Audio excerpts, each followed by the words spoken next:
Казань всегда тянула к себе амбициозных и талантливых, но есть в ней места, где концентрация метров на квадратный метр превышает все мыслимые и немыслимые пределы. Так что давайте олга и вместе распутаем эту паутину истории. И легендарные раритеты в татарской филармонии встречают и встречаются буквально на каждом шагу. Для меня кто такой Ильхам Шакиров? Кто такой Ильхам Шакиров для татарского народа? Наверное, в мои годы, это 60-е годы, наверное, не было татарина, который не знал, кто такой Ильхам Шакиров. К сожалению, нынче я так говорить не могу.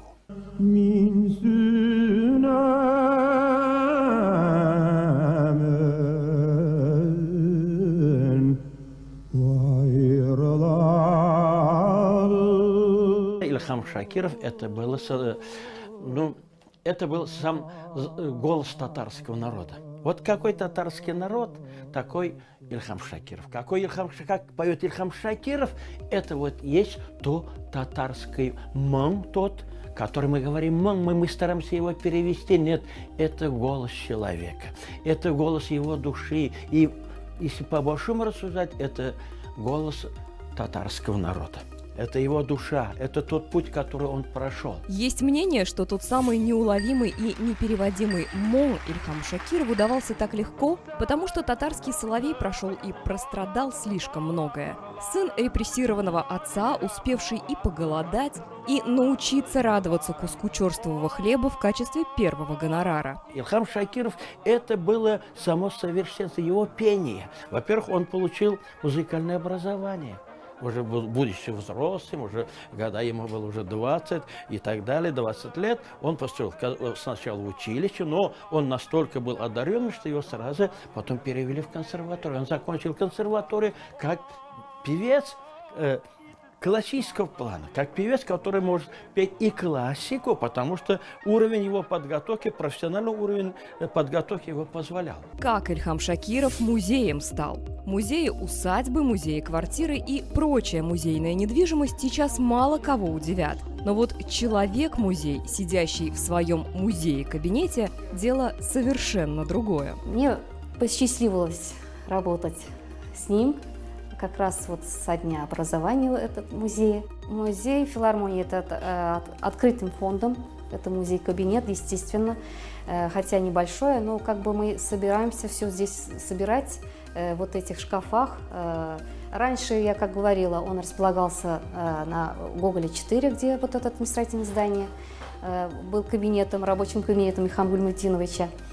Вот. А сейчас, когда мы переехали сюда в 2000 году, здесь как бы вот мы сделали новый, по идее Кадым Назыровича, новое вот это оформление этого кабинета в форме нашего концертного зала. Алмаз Хамзин написал меморезку «Живой экспонат». Он сидел в музее как энциклопедия. Притом энциклопедия с чувством юмора. Своим острым умом, а подчас и не менее острым языком татарский соловей вошел в легенды. Чувство юмора было, один эпизод я вам расскажу. Ильхамабы вот говорят, что вот грибы очень питательные, они заменяют мясо. Но если бы они заменяли мясо, их, наверное, волки кушали бы.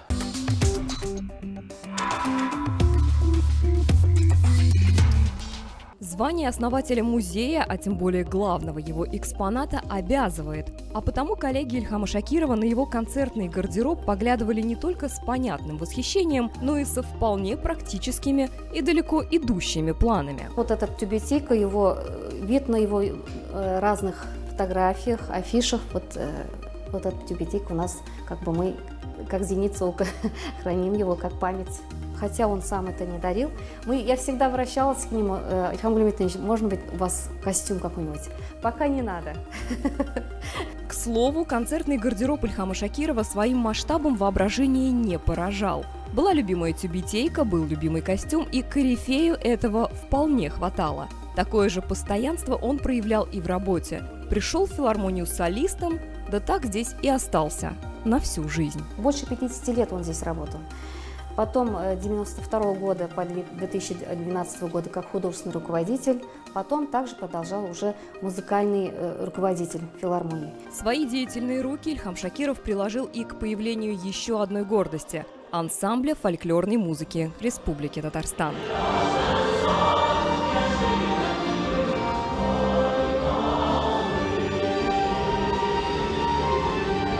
Который, по примеру своего создателя, также отличается завидным постоянством. Как гений гения признал. При всех своих талантах и заслугах Ильхам Шакиров всегда оставался человеком потрясающе скромным. Себя не хвалил, выше других не ставил. Сам нет. А вот другие хвалили. Нескромно и с удовольствием. Я сам свидетель, когда Натан Григорьевич Рахлин во время съезда композиторов, когда он спел произведение, после аплодисментов сказал: «Перед вами стоит гений». Представляете, это сказал Натан Григорьевич Рахлин, сам гений. И пускать слезу на его концертах гении тоже не стеснялись. Впрочем, тот самый неуловимый и непереводимый мол, как оказалось, не всегда зависит от языка, на котором поют, и благоволит не только татарстанскому гению.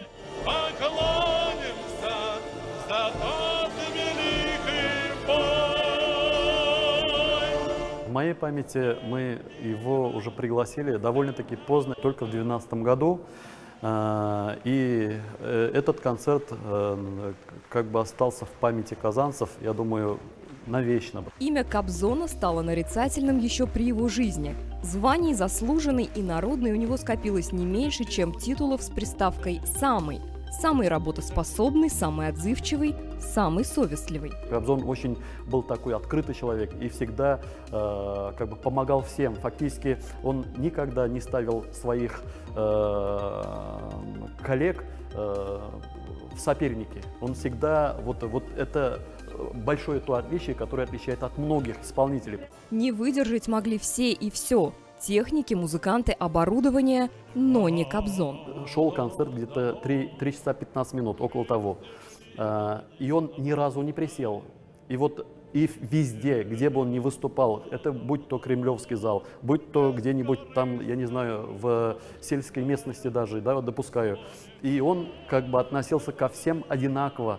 И он очень с большой любовью и с большим уважением относился. Присесть себе Кобзон не позволял и до концерта, дабы не помять концертный костюм. Люди, с ним работавшие, утверждают, что он включался и не выключался до тех пор, пока не уйдет со сцены. Данный концерт, он был, наверное, дань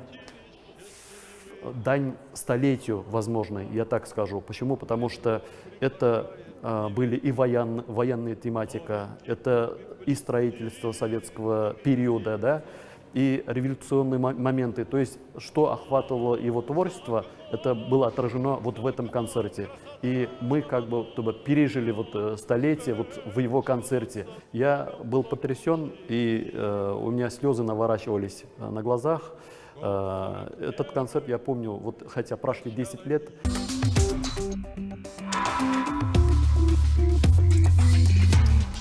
У мэтров вообще есть удивительная способность врезаться в память людей. Мимолетная встреча, короткий разговор, и даже не фанаты помнят о них потом всю жизнь. Это место знаковое, по крайней мере, единственное в Казани, которое хранит память о посещении поэта, певца, актера Владимира Семеновича Высоцкого. Вот здесь вот доска, которая была установлена к 80-летию его в 2018 году. 45 лет назад в Казань с короткими, но весьма насыщенными гастролями прибыл Владимир Высоцкий. Ну, Высоцкий, это, конечно, это комета. И когда здесь были выступления, я думаю, это было событие все равно, что как прилетело НЛО. Как НЛО пахало, как папа Карла.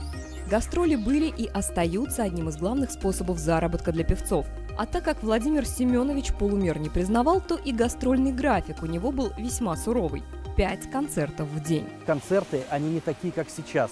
Если сейчас мы идем на концерт какого-то любимого исполнителя, понятно, что он один, он выступает как минимум часа 2. Вот концерты Розенбаума, они проходят всегда часа 3 с антрактом.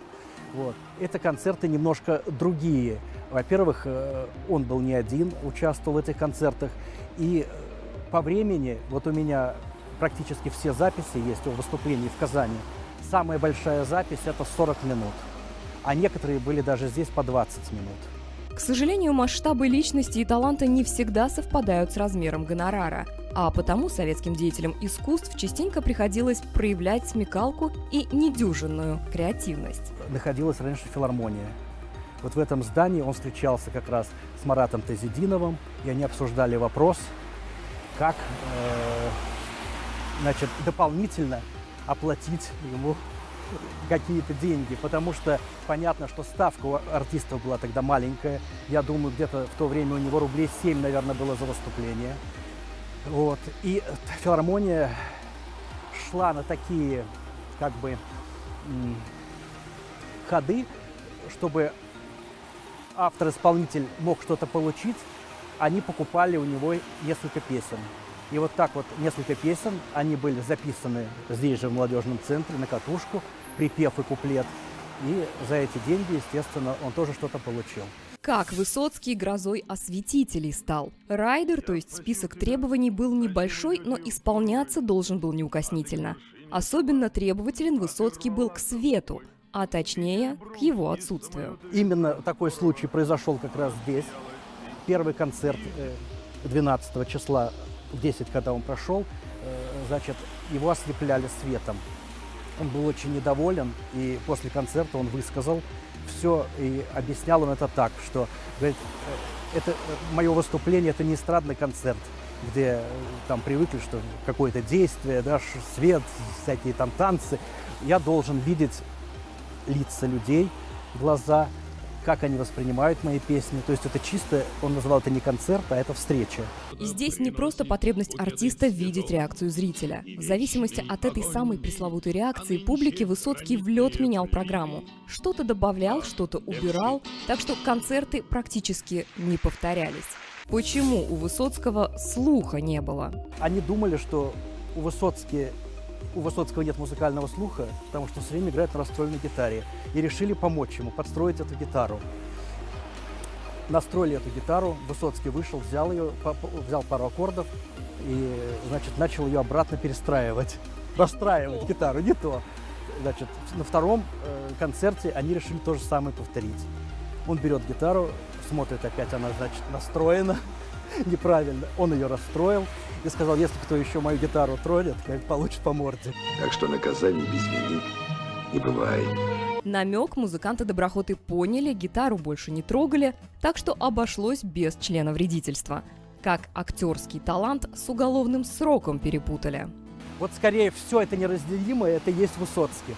Потому что ведь очень много тоже поэтов, да, было, авторов, исполнителей. Может быть, песни у кого-то тоже неплохие, да, но учитывая, что он был актером, он мог войти в роль, пел он всегда от своего лица, да, поэтому люди ему там писали записки, не плавал ли, не сидел ли он, да, то есть думали, что рассказывает как бы о себе. Старая истина уверяет, что человек жив, пока о нем помнят, пока читают его книги, поют песни и смотрят фильмы. И следуя этой философской максиме, бессмертию наших 3 метров ничто не угрожает. А нам всегда будет что послушать и какую паутину истории распутать.